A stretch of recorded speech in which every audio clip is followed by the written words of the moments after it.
Hello, and welcome to KLAS Solutions Dental Education Podcast, the podcast series where we share knowledge and experience to provide value to you and your dental practice.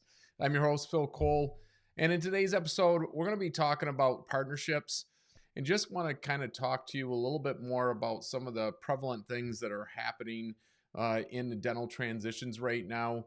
And so today, wanted to once again talk about with you or just kind of go over some things with you in the dental transitions world that's become a hot topic lately, and that's partnerships. And I think that when getting involved into partnerships, it's a significant decision. And sometimes I think that when I'm talking to groups, or shall I say, two buyers or two dentists that are looking to partner up, or a single person looking for a doctor that's willing to partner up. There's just, like I said, some really careful considerations that I think are missed a lot of time, and some important questions, concerns that you have to address before finalizing a partnership agreement. But I think more than anything, even in thinking about getting involved in one. And this kind of has been a hot topic, at least for us at KLAS Solutions here with transitions lately. And it's been interesting because when I have conversations with the people that want to talk to me about partnerships, it's one of those things where I start asking a few of these questions, and once we get through it, it's kind of one of those things where I'm not quite sure now that you mentioned this partnership is the thing that I want to do, or it's, wow, you gave me a lot to think about. And that's really what we're here at KLAS Solutions. What we want to do is basically educate and be able to give you the opportunity to make sure that with a major decision like this, and that you're going to become an equity owner with another colleague, that you are able to have the questions and the answers and stuff that you want. And so just have 13 different questions that I've kind of, or ideas or topics I think that you should think about before becoming a partner, because I know this may sound funny, cliche, whatever you want to say it, but I know a lot of times I always tell people, when you get involved in a partnership, you have to understand you basically are getting involved in a marriage. And so I would think that somebody that gets married, very seldom do you hear someone say, we went out on our first date and we decided to get married. Not saying that doesn't happen, but majority of the time in a marriage, we're dating, we're finding out some things, we're finding out if our partner wants maybe to move into a different part of the United States, whether they want to have kids, where they want, what kind of a career they may want, and so forth. Same thing comes to partnerships, is making sure that you understand where each person wants to go. And I think the big thing is one of the first points that we got to bring up is vision and goals. What are the individual and collective long-term career goals for each of you? Because if one wants to, per se, work until the average age of a dentist right now, which is 78, I think, 0.2 years old, and the other one wants to work until the age of 59, there can be a little bit of a discrepancy, and there can be a little bit of difference on where they may think the practice wants to go for the future. I think the other thing is vision and goals is another important thing is how do we envision the growth of the practice?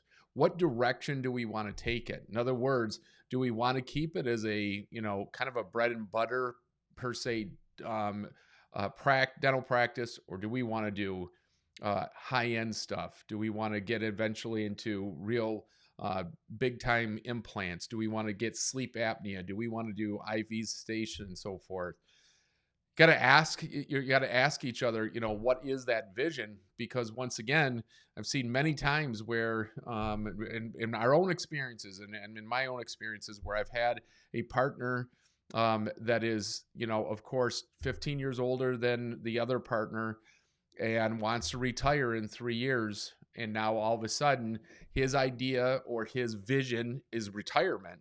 But the other dentist's vision is getting into implants. And this was several years ago, when implants are still, once again, not as, shall I say, common for everybody as what they are now.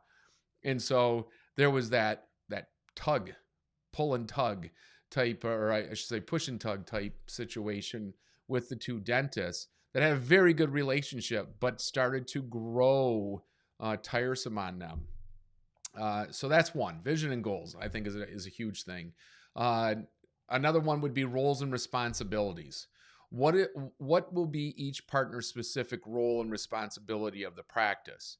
So do you both, and here's something to consider, you're doing personality profiles, do you both have the same personalities, and do you both have the same aspirations of wanting to do specific roles? In other words, you both want to be the person that's in charge of hiring, the person that's in charge of payroll and paying the bills or running the books or keeping their eye on the books.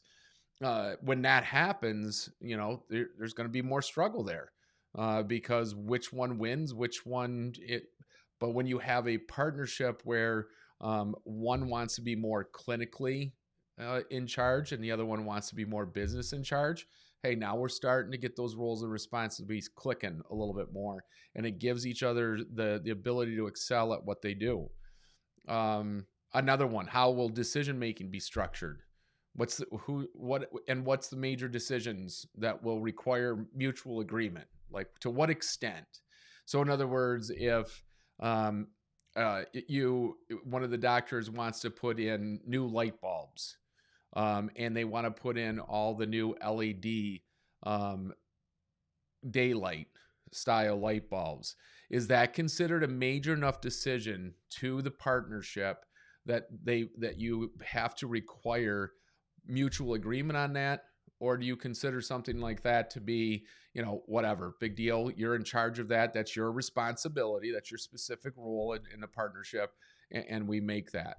So you can make it a dollar amount, you can make it, a decision on what it does to the practice and so forth.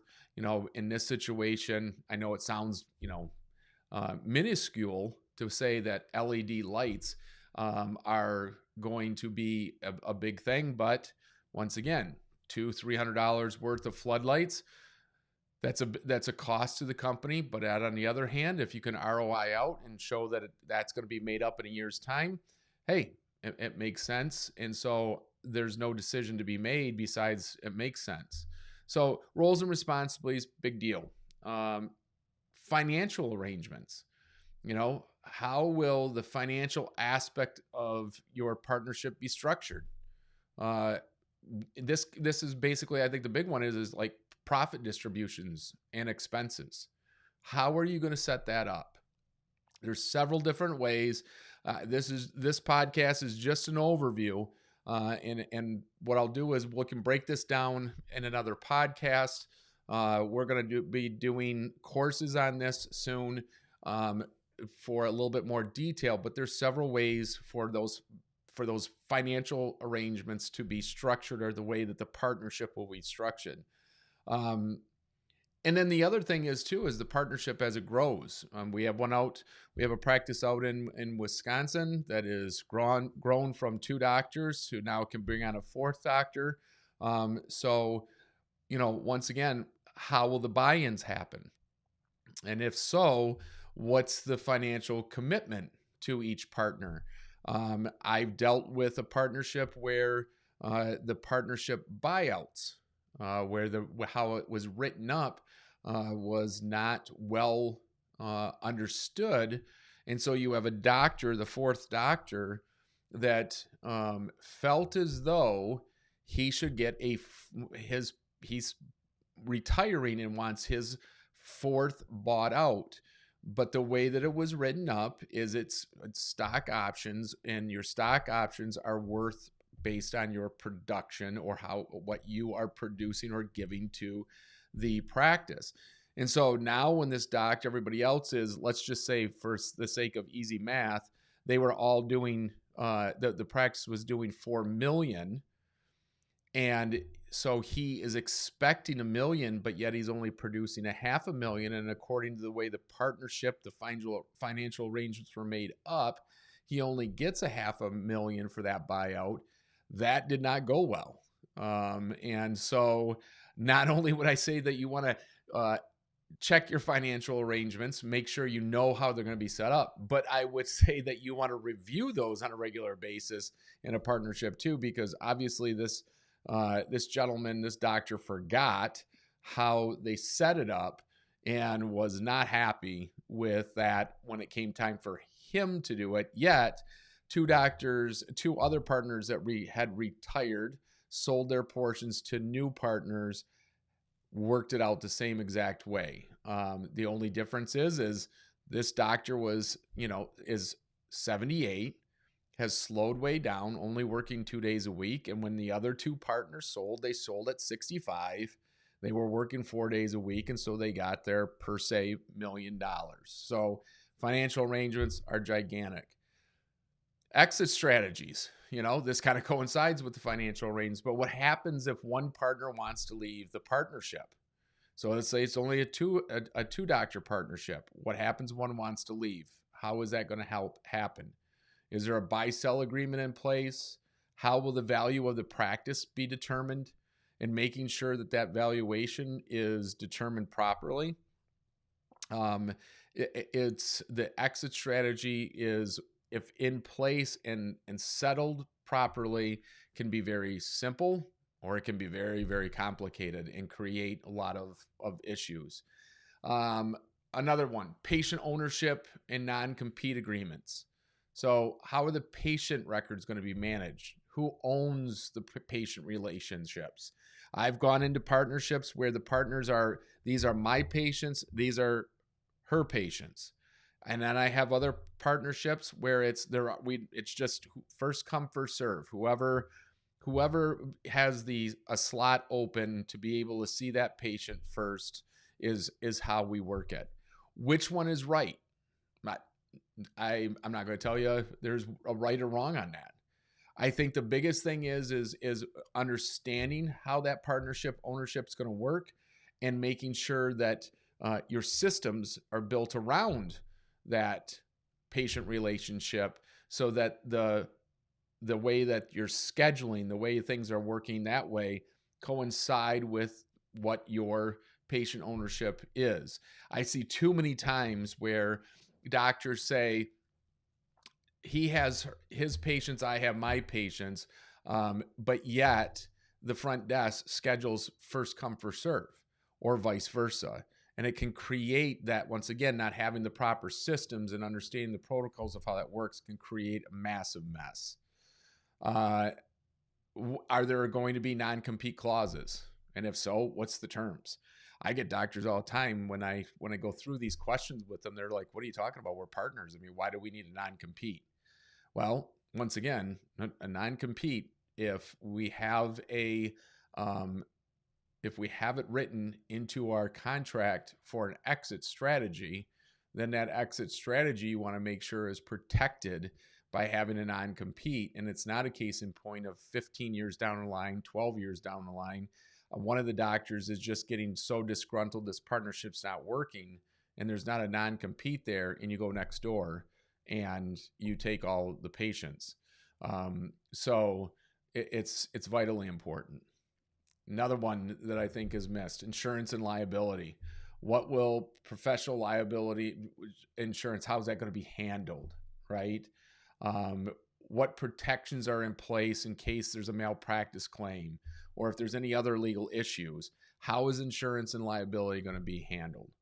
I've had a situation where a specialist wants to partner with a general dentist, but general dentist is actually going to be doing 80% of the business and 20% by the specialist, but the specialist sits there and doesn't want to hold any insurance, does not want to hold any liability. because they feel that they're not doing enough percentage of the work that they should have to carry that. Well, once again, there's a problem with that. Um, you you it you have to think these things through to make sure that, once again, one person isn't going in to try to get a windfall over top of it. So insurance and liability is a huge thing. Um, Another one, decision-making process. So how will decisions be made within the practice? And is there a process that you're going to use for resolving the disputes? There's, we won't go through them all on, like I said, on this podcast, but there's several. Is there going to be a third-party decider? Is there going to be a specific dollar amount that's going to make the decision? In other words, so here's a prime example. I had a doctor partnership. Doctor wanted to get into, when this was cone beams were just coming out, and wanted to get a cone beam. The partner said, no, I'm only 6 years away from retiring and leaving the partnership.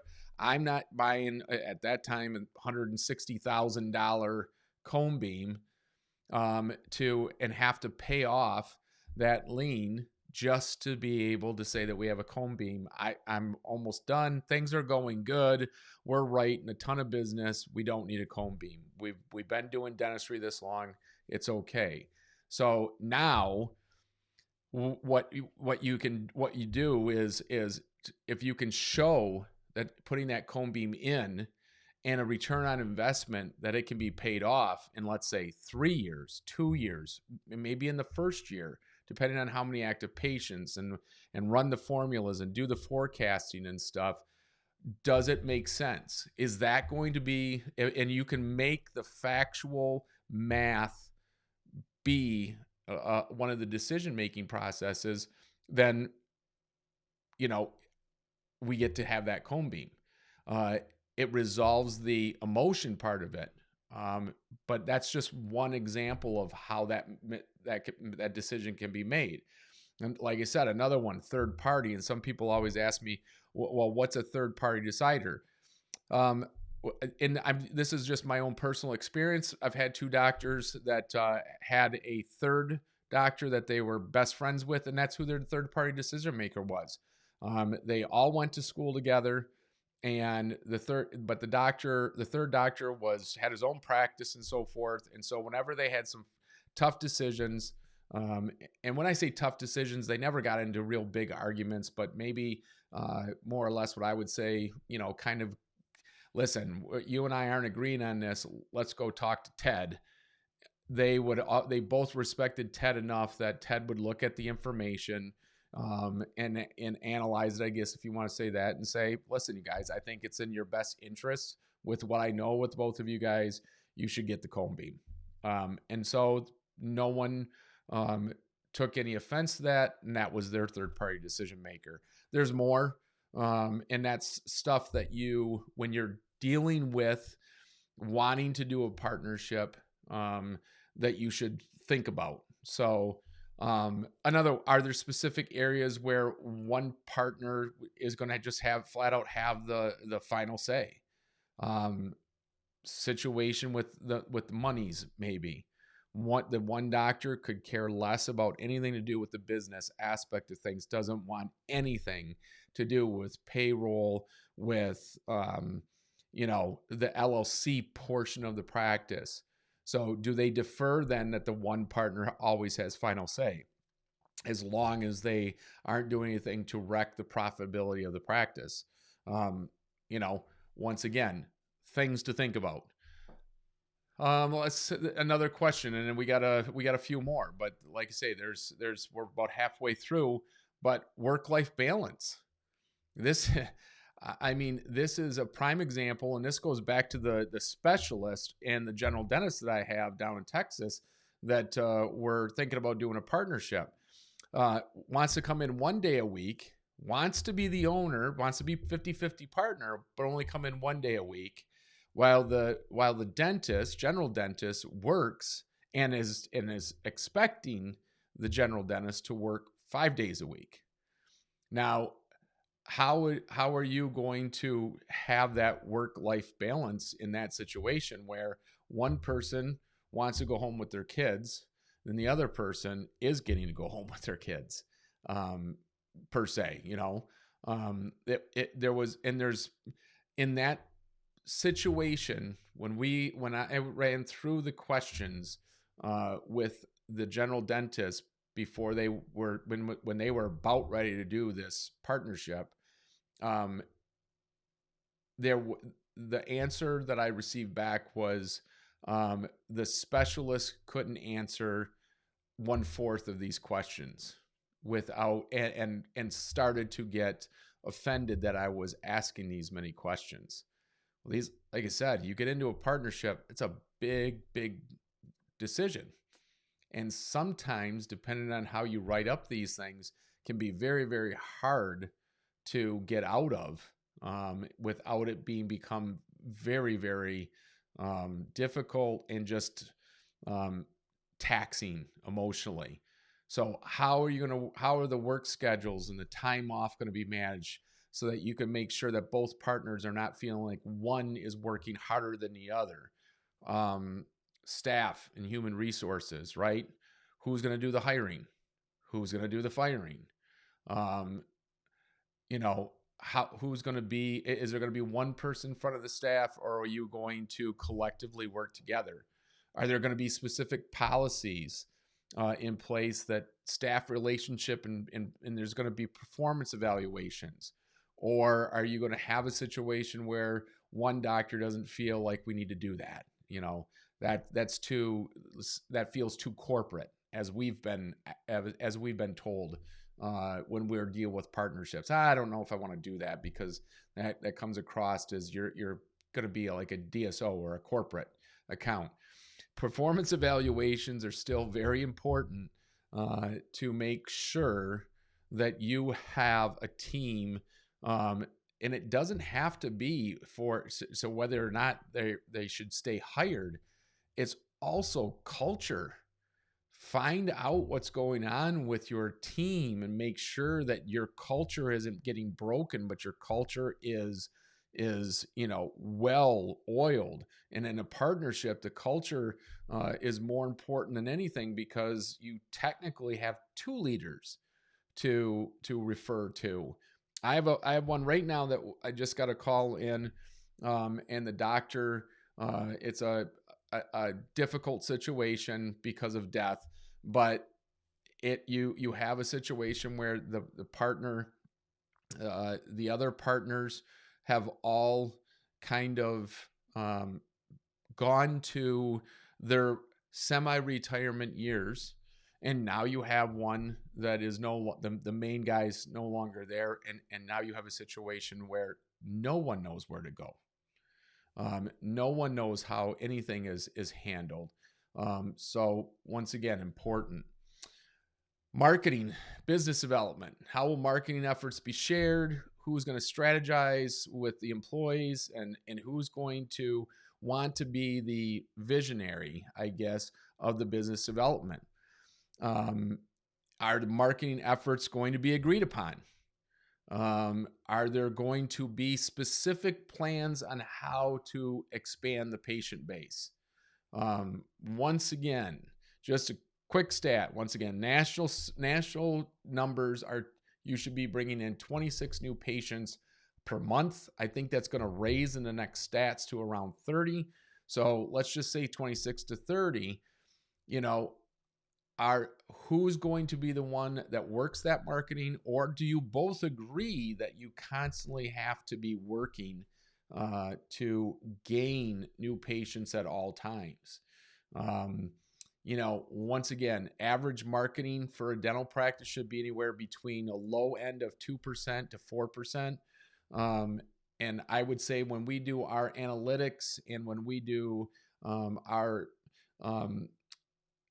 interviews and different things with doctors, in our evaluations, we see usually 1% is the average. And we've run across, me personally, on my last 3 evaluations, I think that I'd be lucky if there was 1% on all 3 combined in marketing. So marketing and the business development are a big thing. because sometimes dentists can become creatures of habit. And if everything's going good, why mess with it? Why do we need to build a business? Why do we need to do anything else? But if you have two different people, one that does constantly want to expand, one that is a visionary that constantly wants to push, is the other person going to be on or in favor of that business development? Another one, regulatory compliances. How will the partnership ensure that there's going to be compliance in all the dental regulations, licensing requirements, and so forth? And are the protocols going to be in place for handling audits, investigations, and stuff like that? Are you going to do regular chart audits? I apologize.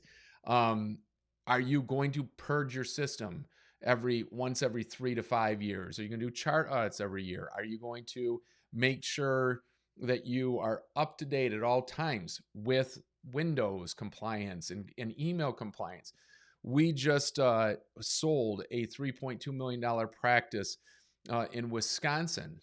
And once we got in there and started digging around with the valuation, we found out that there was computers that did not have the right Windows licensing on there. So they were technically, I guess, open for a breach because it was non-supported Windows.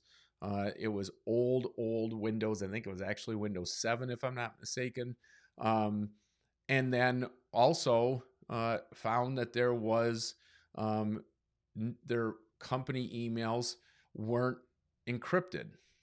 So, once again, these things, who's going to be in charge of that? Who's going to be on top of it? I'm not saying as partners that, and as owners, you have to be the ones that are doing it, but you do have to be the ones that are in charge or paying attention to it. So it was funny. I was watching the news, and I go back to the movie shooting that I just lost the actor's name, the brothers, and that he went to court and got off for supposedly not being responsible for shooting one of the people on the scene.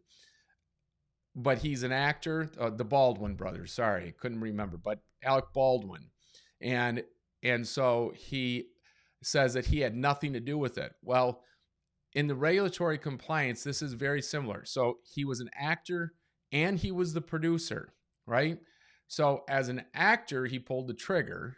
So that would be like a front desk person. But as a producer, he is basically the owner of the company. And so he said he didn't have any responsibility. He was the actor. He looked at the person. They told him to give me the gun. And they said it was a cold gun. I could do it. And boom, an accident happened. Well, that's no different in the regulatory, the compliance when it comes to, say, the OSHAs and the email encryptions, different things like that. As an owner, you're right. You may have given that responsibility to someone else, but it's your responsibility to make sure you stay compliant because ultimately you're the owner. So once again, who's going to be in charge of that? Two more. That's very important, I think. Technology and equipment. How, once again, are all the decisions regarding technology upgrades and equipment purchases going to be made? And who's going to be responsible for the maintenance and upgrading of that technology and equipment? Now, when I say who's responsible, how is the LLC going to be responsible for that too? Like, are we going to set a thing in there that upgrades are going to happen when they break down? Or are we going to actually have a maintenance upgrade when you have a certain time allotted? So I have a great company that I think does a wonderful job on this is Uptime Health, right? Where you can put in when you bought your equipment, and it'll actually keep pace of the years, and every time you have a service on it, and it can tell you when this piece of equipment basically it's time to upgrade. And so are you going to put something like that into place to basically protect yourself? I think it's absolutely a must, because once again, technology and equipment are a tough one. I gave you the couple ones. I have another one where partnership, where one wants to really get into IV sedation and 3D printing at the same time. And the other doctor is like, whoa, whoa, whoa. We're good. We're doing endo. We're doing ortho. We don't need all this equipment. We don't need to bring on this kind of patients. That once again is a huge thing to solve, because that technology and that equipment that you're going to need to do IV sedation, the CE credits, the responsibility, go back to one of those other things I mentioned with the insurances and liabilities. You can see how, as I go through these different scenarios that we've run across, how you got to think through all of these things, and then really sit down with a company like us, KLAS Solutions, that's going to consult and make sure that you're thinking through all these and giving you those ideas. And last but not least, I think probably, and then there's more, but we'll just cut it off because of just time constraints, not making this thing draw out too much. But dispute resolution is probably hands down the biggest one, right? Is there going to be a mechanism that you're going to click to have resolve conflicts, such as mediation or arbitration? Or how are disagreements that can't be resolved amicably be addressed? Like, there's got to be something in there. And I think that that's just really, really huge, the dispute resolution.